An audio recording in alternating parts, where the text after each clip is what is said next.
potentially major inflection point. And so we expect them to tout some of the gains that they made against Iran. So struck something like 13,000 targets, 155 vessels, I think at last count, they said that they sank. A lot of these are very conventional kinds of targets. I think the kind of subtext or the underlying question still remains, how if this ceasefire holds, if Iran can control its proxies and other militias that potentially are very angry right now and could lash out. But I expect them to talk a lot about what they've been able to accomplish in the last 40 or some days, and we'll go from there and see. Yeah, how about what's happened in the last 40 or so hours? Colonel Warren, I'm going to pull you in here. At one point, this administration was threatening the end of an entire civilization. Then, about 12 hours ago, we learned that there's this tentative ceasefire deal, but it feels like it's rife with conflictions, things the United States said it would not capitulate on, whether that's highly enriched uranium or sanctions or moving troops out of the region, which was something apparently in the Iranian interpretation of this 10-point plan. What are you listening for to try to learn more about the state of the ceasefire? It's so much, right? I mean, there does seem to be a lot of conflicts. The first thing that I'm listening for, quite frankly, is what are our troops doing today? And presumably General Caine, the chairman of the Joint Chiefs, will give us some indications. Is he moving ships somewhere else? Is he moving troops somewhere else? What exactly is he planning on doing immediately? The second thing we're looking for, probably from the Secretary of Defense or War, is what do we see the enemy doing, right? Have they truly stopped doing all of their rocket attacks? Have they opened up the straits, et cetera? So that's the type of stuff that we need to look for today. I would also add the Strait of Hormuz was not under Iran's specific autonomy prior to this invasion, right? And yet it almost sounds like it might be now. How key is that in this conversation? Well, it's going to be very critical, and the president has made the Strait of Hormuz sort of one of the key points of this entire conflict. So if we allow the Iranians to continue controlling it, it may not work out. Excellent point, Colonel Warren. Let's listen in now. You see Pete Hegseth there and Dan Caine. We're going to take a listen.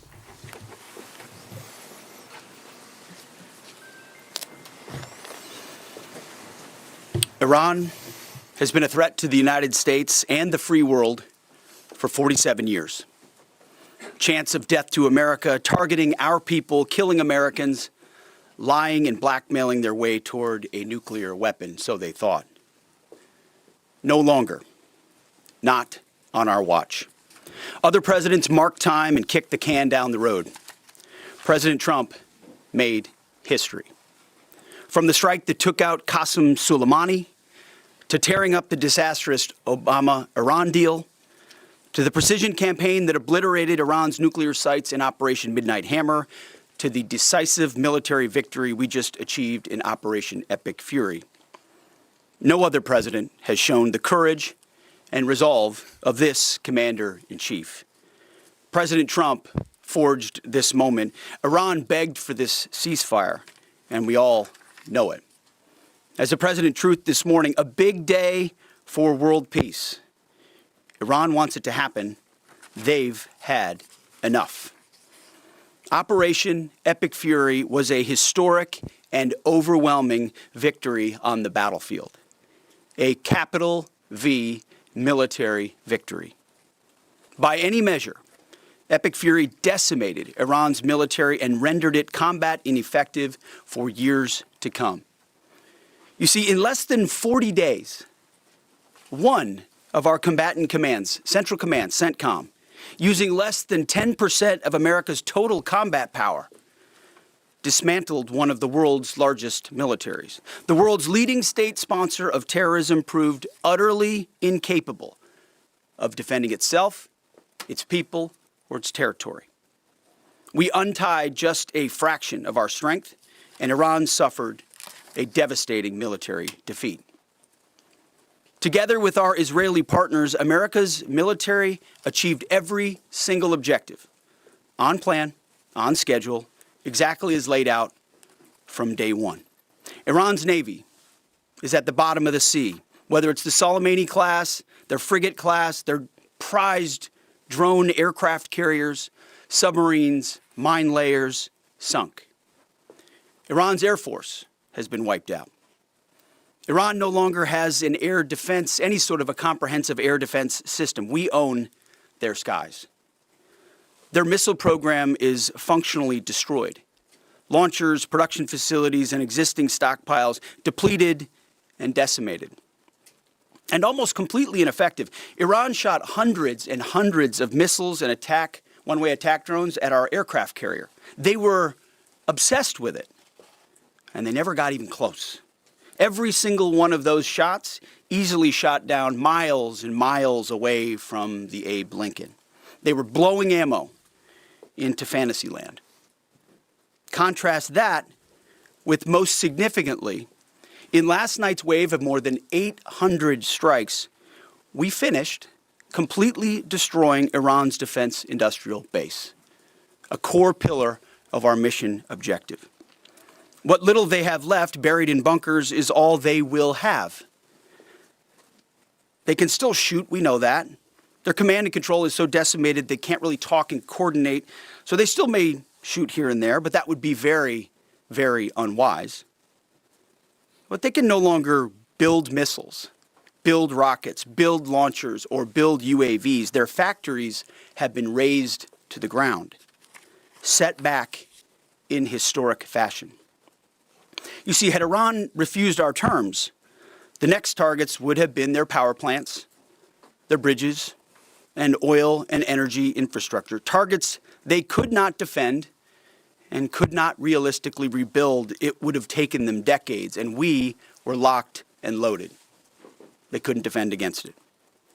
President Trump had the power to cripple Iran's entire economy in minutes, but he chose mercy.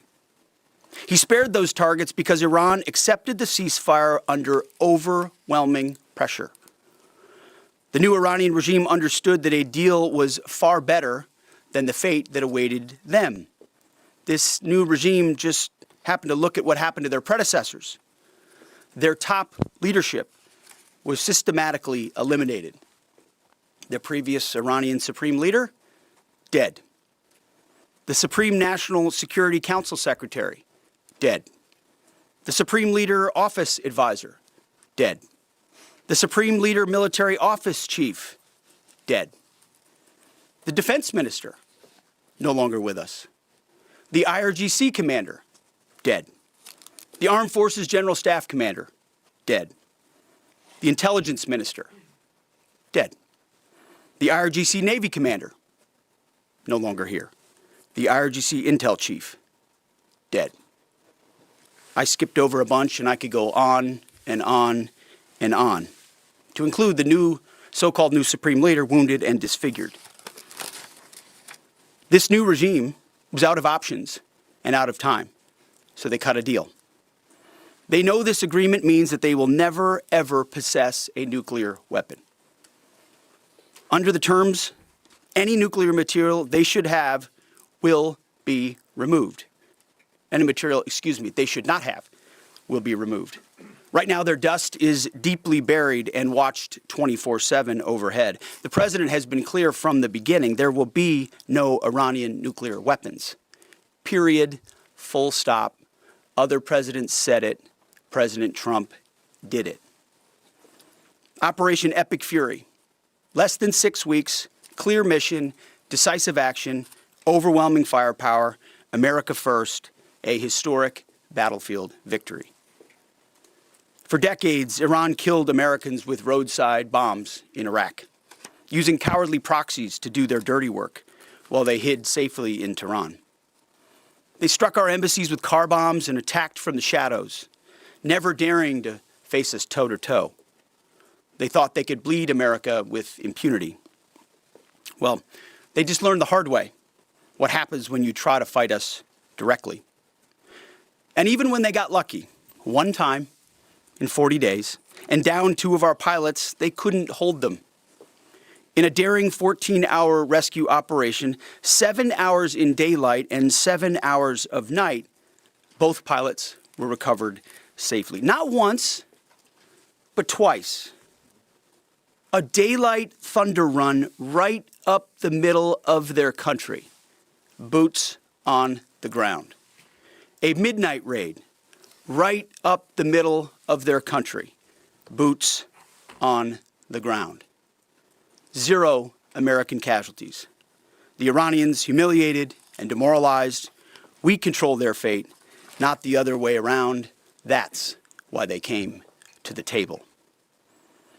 Iran's defeat is America's retribution for every American lost to Iranian terror, especially those brave troops killed by Iranian-made roadside bombs in Iraq that my generation knows so well, and for the suffering their regime has inflicted around the world. Now we have a chance at real peace and a real deal. The War Department, for now, has done its part. We stand ready in the background to ensure Iran upholds every reasonable term. And as everyone knows, nobody makes a better deal than President Trump. To the warriors of epic fury, I say well done. You're the backbone of our country. Your skill, your bravery, and sheer guts and grit showed the world what America is all about. I'm proud of you. We're proud of you. President is proud of you. Job well done. But stay vigilant and stay ready. To the families of our fallen, your sacrifice was in service of a historic cause, and we will always remember your heroes, our heroes. We will continue to honor them. And to our Israeli allies, thank you for being a brave, capable, and willing ally on this battlefield. The rest of the world and the rest of our so-called allies saw what real capabilities look like. They should take some notes. Our troops, our American warriors, deserve the credit for this day. But God deserves all the glory. Tens of thousands of sorties, refuelings, and strikes carried out under the protection of divine providence. A massive effort with miraculous protection. Dude 44 Bravo spoke for all of us. God is good. The chairman will now provide an even deeper military detail on the historic success of Operation Epic Fury. Mr. Chairman. Thank you, Mr. Secretary, and good morning, ladies and gentlemen. Thanks for being here. I want to start this morning by honoring the 13 members of our American Joint Force who were killed in action thus far during this operation. Their sacrifice and that of their families is deeply important to us, and we are grateful for each of them and will continue to mourn their loss. Their names and their bravery will never be forgotten. On February 28th, the President of the United States ordered the Joint Force to execute Operation Epic Fury with the direction to accomplish 3 distinct military objectives: destroy Iran's ballistic missile and drone capabilities, destroy the Iranian Navy, and destroy their defense industrial base to ensure that Iran cannot reconstitute the ability to project power outside their borders. Over the course of 38 days of major combat operation, the Joint Force achieved the military objectives as defined by the President. We welcome the ongoing ceasefire, and as the Secretary said, we hope that Iran chooses a lasting peace. But as Secretary Hegseth said, let us be clear, a ceasefire is a pause, and the Joint Force remains ready, if ordered or called upon, to resume combat operations with the same speed and precision as we've demonstrated over the last 38 days, and we hope that that is not the case.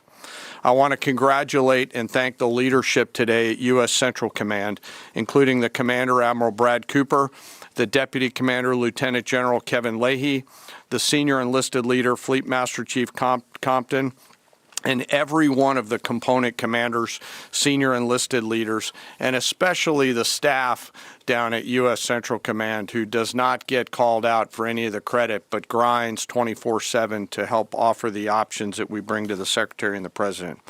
I also want to highlight the forces in the United States European Command under the command of Alexis Grinkowicz, who protected the western flank in support of CENTCOM.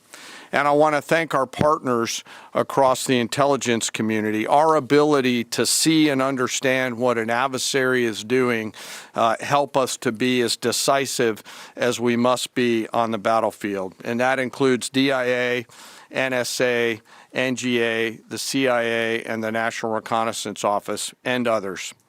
I want to thank the other combatant commands who have thus far contributed along the way to U.S. Central Command. This includes Transcom, Stratcom, Spacecom, SOCOM, and Cybercom, all of whom poured all in support of CENTCOM's efforts. And I want to thank, as the Secretary did, our Gulf partners who fought alongside each and every one of us every day. From the Kingdom of Saudi Arabia, the UAE, Bahrain, Qatar, Kuwait, and Jordan, all who joined us together to defend and protect our people and our assets, and who, if required, stand ready to do so again. And I want to thank my team at the Joint Staff who work literally around the clock in order to help me offer the options that I must with the associated risks to the Secretary and to the President. They are the hardest working people that I know, and I am deeply grateful for their service. Most importantly today, I want to thank America's members of the Joint Force who've poured everything that they can into Operation Epic Fury, and their families who've worked 24 hours a day for 38 days. The Secretary and I could not be more proud of each and every one of you. And we deeply appreciate the support of the American people, who we know always have us in our thoughts and prayers.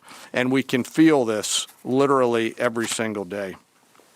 As the Secretary said, the United States has devastated the regime's ability to harm Americans and our interests for years to come.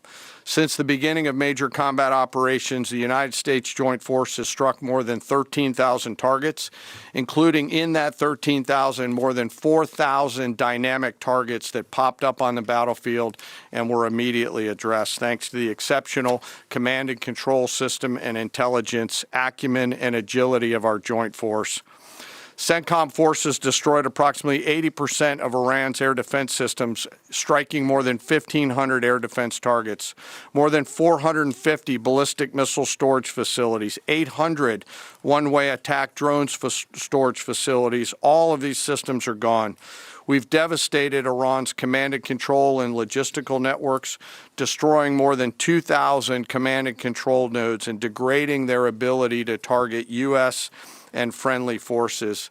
It is, and we know this, incredibly frustrating right now to be a lower level Iranian commander trying to fight your fight.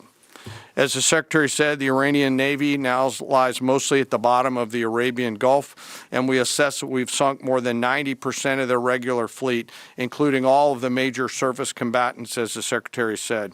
150 ships are at the bottom of the ocean, and half of the IRGC Navy's small attack boats. Joint fires projected from the land, sea, and air executed more than 700 strikes against naval mine targets, and we had assessed that we destroyed more than 95% of their naval mines. And perhaps most importantly, we've destroyed Iran's defense industrial base, their ability to reconstitute those capabilities for years to come. We attacked, along with our partners, approximately 90% of their weapons factories. Every factory that produced Shahed one-way attack drones was struck. Every factory that produces the guidance systems that go into those drones was struck. Their missile defense industrial base is shattered, with more than 80% of their missile facilities gone, as well as their solid rocket motor production capability. It will take years for Iran to rebuild any major surface combatants, as more than 20 naval production and fabrication facilities have been damaged or destroyed. And nearly 80% of Iran's nuclear industrial base was hit, further degrading their attempts to attain a nuclear weapon. Throughout Operation Epic Fury, our joint force struck at the heart of Iran's ability to project power and threaten the United States and the region. And in order to do this, it required the service and sacrifice of more than 50,000 American warfighters deployed across CENTCOM, EUCOM, and stateside. The Joint Force flew more than 10,000 missions, including 62 bomber missions, 18 of which flew round trip from the United States to deliver bombs on military targets. Each of these missions was more than 30 hours in duration, and we did that 18 times. No other military in the world can do that. And it's a testament to the logistical force that quietly serves behind them. I cannot thank TRANSCOM and the Air Force Tanker and Mobility Force more. Combined with Army and Navy joint fires, we struck more than 13,000 targets. And along with our Gulf partners, we've thus far intercepted 1,700 ballistic missiles and one-way attack drones, defending our forces and our partners in the civilian population. And we remain ready to do so should the need arise. Along the way, we consume more than 6 million meals, and by my estimate, more than 950,000 gallons of coffee, 2 million energy drinks, and a lot of nicotine, but I am not saying that we have a problem. I've laid out the statistics, but it does not truly capture the nature of combat. This is gritty and unforgiving business. It's chaotic. It's hot, it's dark, it's unpredictable, and there's always unknowns. And our people proudly walked into those unknowns and continue forward. And through it all, the Joint Force has demonstrated the unwavering resolve that the nation demands of us. We are a mission-focused force, and our objectives always is to create the conditions for peace, and today we have, while be ready should that peace break, which we hope it is not. And we remain ready. Before I turn it back to the Secretary, I also want to quickly revisit the rescue of the Air Force fighter crew over the weekend. To give you an update, we've had, the Secretary and I have had the profound honor of speaking directly with many of the warfighters on that mission, from the downed crew that were picked up to those forces that went and got them. Hearing these stories firsthand has only deepened our appreciation for their tenacity, creativity, courage, and grit of the American Joint Force. This is a story that gets to the very heart and soul of who we are as a joint force, who we are as Americans. Selfless sacrifice in service of others.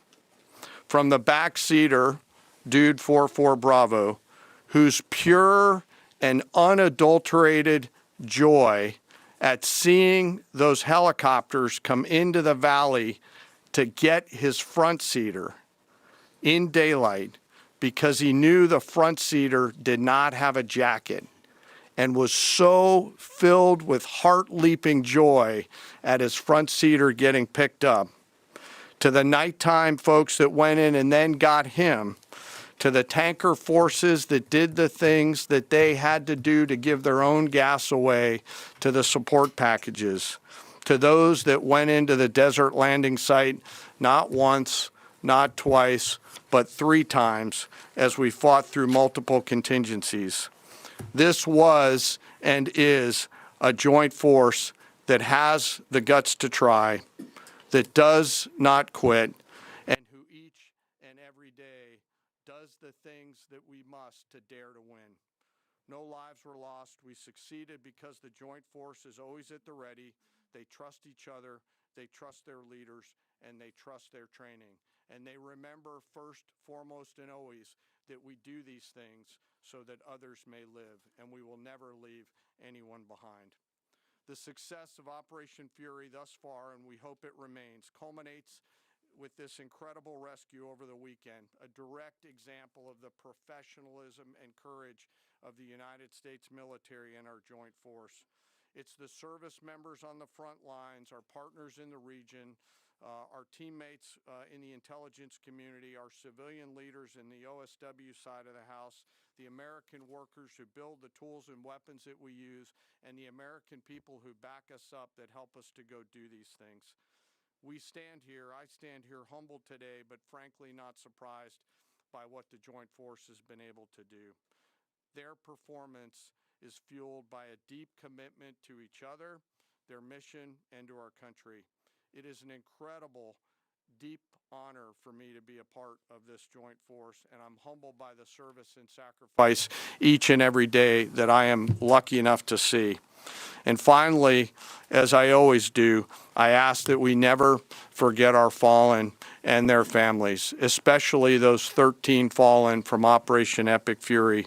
May we always be worthy of their sacrifice and honor their legacy. And with that, sir, I'll turn it back over to you. Thank you, Mr. Chairman. We'll take a few questions. Alexandra Ingersoll, One America News. First of all, thank you to our troops. What role is our military playing in escorting vessels through the Strait of Hormuz at this point? And the president said on Truth Social that the U.S. will be hanging around to make sure everything goes well. Obviously, Mr. Secretary, you just mentioned, we know the scars from hanging around in Iraq for decades. But what does that entail in terms of our military presence at this juncture? Yeah, we'll be hanging around. We're not going anywhere. We're going to make sure Iran complies with this ceasefire and then ultimately comes to the table and makes a deal. So we'll stay put, stay ready, stay vigilant, as the chairman laid out. Our troops are prepared to defend, prepared to go on offense, prepared to restart at a moment's notice with whatever target package would be needed in order to ensure that Iran complies. As far as the Strait, you saw the initial agreement that was struck, which is Iran's letting ships go through. So they'll be that will be happening. They will be sailing, and ultimately, as the president, I mean, we've done an incredible job militarily inside the Strait of Hormuz. What Admiral Cooper, I failed to mention Admiral Cooper's name. He's done a phenomenal job, along with everybody at AFCENT and ABCENT and ARCENT and all the components down there, laying the groundwork for Iran. Iran doesn't have the same ability to defend it the way they did before, and so as the president has pointed out to the rest of the world, we barely get any of our energy out of the Strait. Just a tiny fraction. It's time for the rest of the world to step up and ensure that that stays open after President Trump and the War Department brought Iran to the place where they are voluntarily opening it right now, as was announced last night. Yes, Jerry. Thank you, Mr. Secretary, and thank you both for the update. President Trump posted on Truth Social this morning that there has been a very productive regime change in Iran, and that there will be no enrichment of uranium, and the U.S. will work with Iran to dig up and remove the deeply buried nuclear dust. So I just have two questions here. So both you, Mr. Secretary, and the President have referred to a new regime in Iran. So is this not the regime that was at war with us for 47 years? And what do we think of when we're saying that this is a new regime? What are we thinking and what are we saying there? And then my second question is, with any future deal with Iran, is their handing over of all of their enriched uranium and they're promising not to enrich any future uranium a non-negotiable for the U.S.? Well, it's always been non-negotiable that they won't have nuclear capabilities. And so right now it's buried and we're watching it. We know exactly what they have. And they know that. And they will either give it to us, which the president has laid out. They'll give it to us voluntarily. We'll get it. We'll take it out.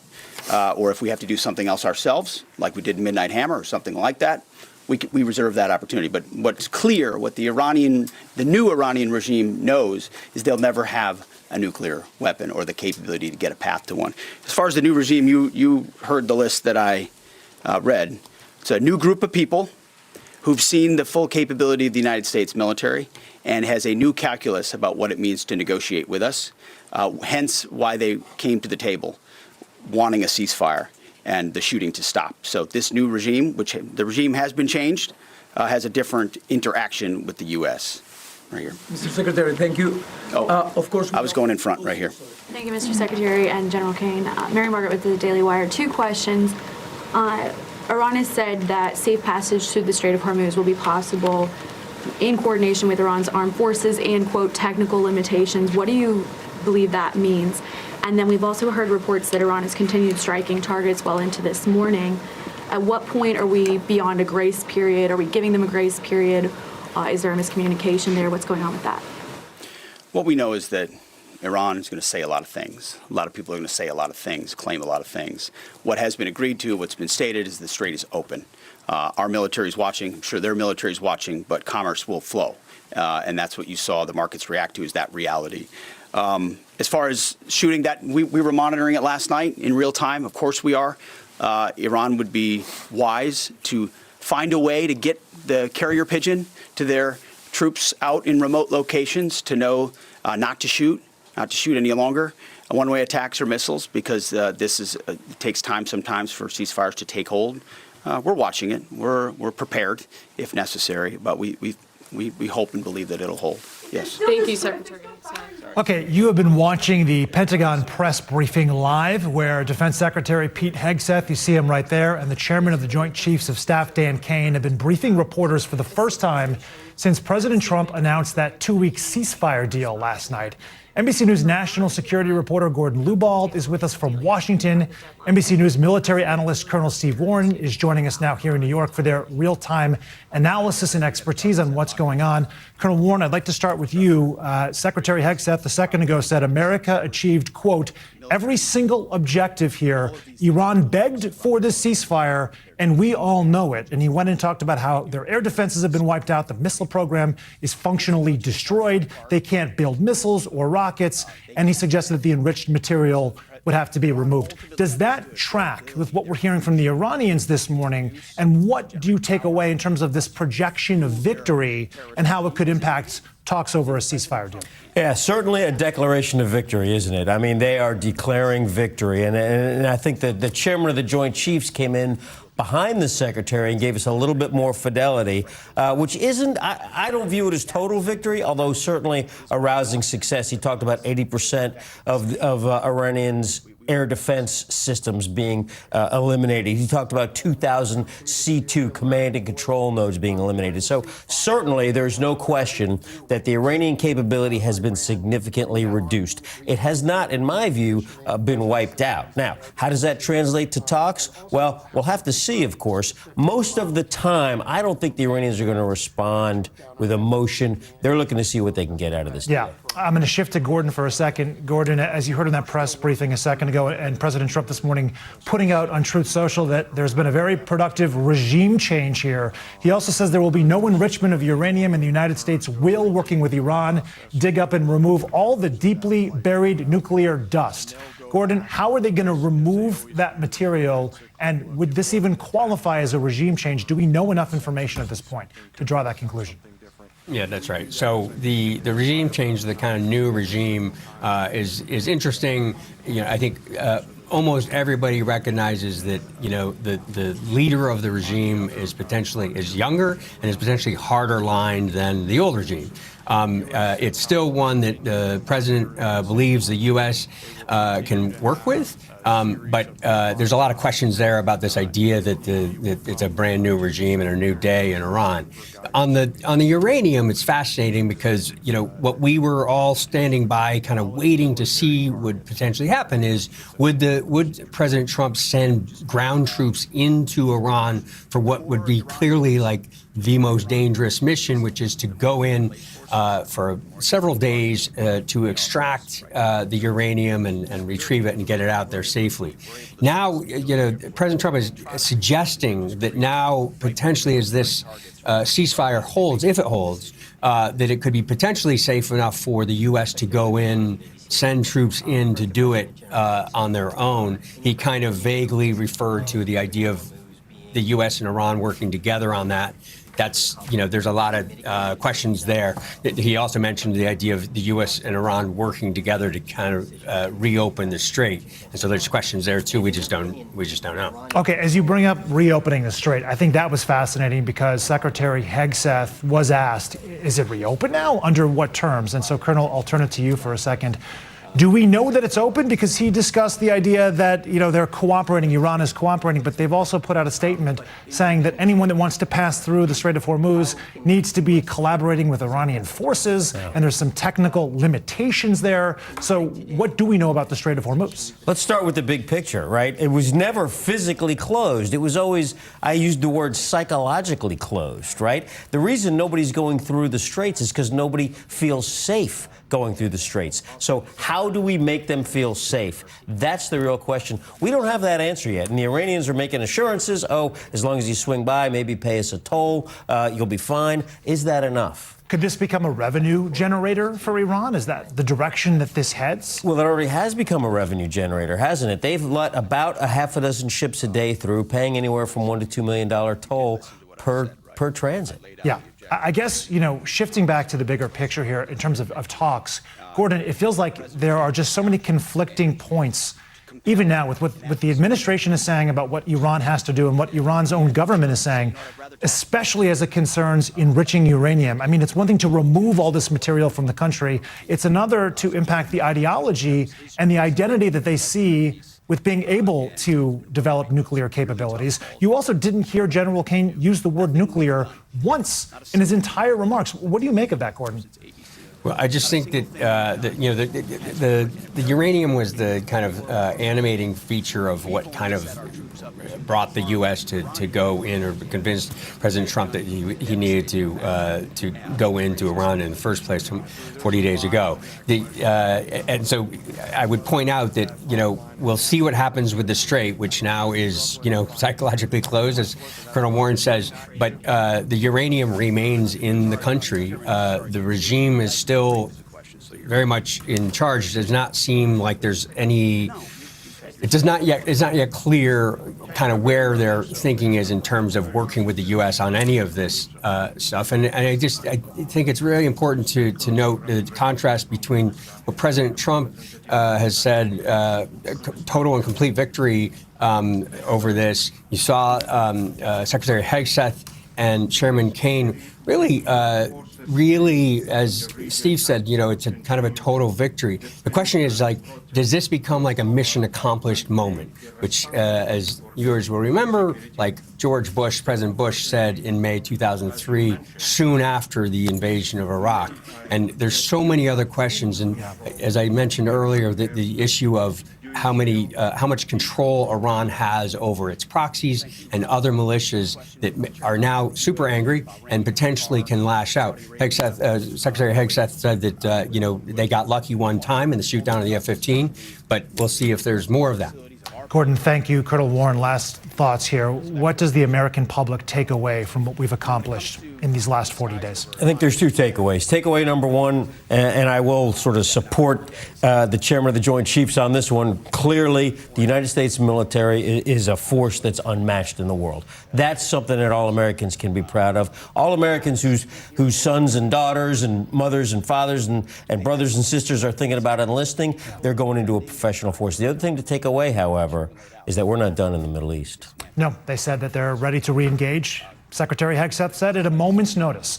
We have much more development here to follow, and breaking news this morning on these ceasefire negotiations, which are just now starting, at least as of about 7 o'clock last night, projected for Friday. We'll see where it goes. We'll be back with more news right after this.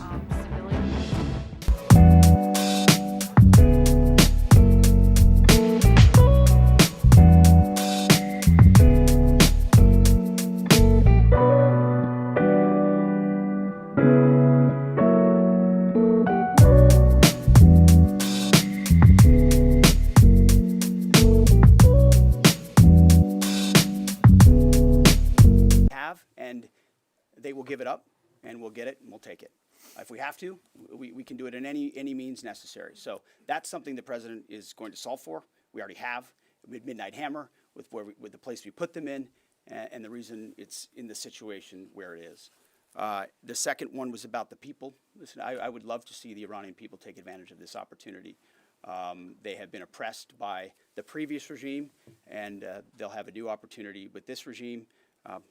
That remains to be seen. That was not our objective in this effort, but they're brave people. Horrible things have been done to them by the previous regime. Tens of thousands targeted and killed and assassinated in a way the government never should, and we wish them the best, absolutely. Thank you all very much. Appreciate it.